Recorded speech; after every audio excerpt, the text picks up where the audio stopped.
Posso dirle una cosa, l'ho restituita anch'io da molto tempo. Ero iscritta alla Lega e l'ho restituita. Mi ha profondamente deluso.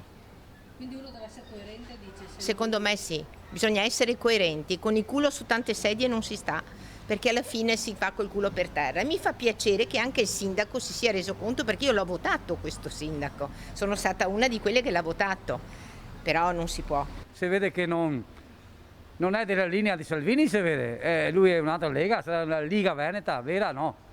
No, della Lega del Salvini, che ha fatto bene. Salvini conta solo che va e va da una vita.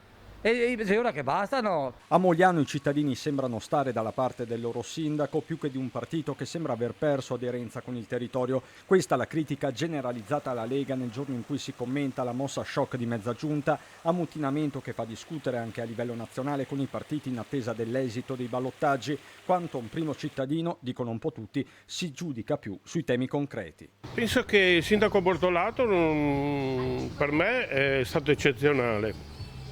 Ha mantenuto quello che aveva promesso, ad esempio, a caso mio, mi ha asfaltato la via, niente da dire, è stato di parola.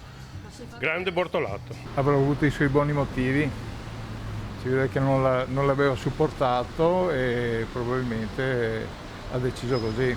Sorpreso, non sapevo che ci fosse problemi all'interno evidentemente della Lega. Insomma. Penso che ha fatto bene, perché la Lega per me è tutta si può dire, un partito che non mi piace tanto. Prima quando c'era Carola per me era meglio.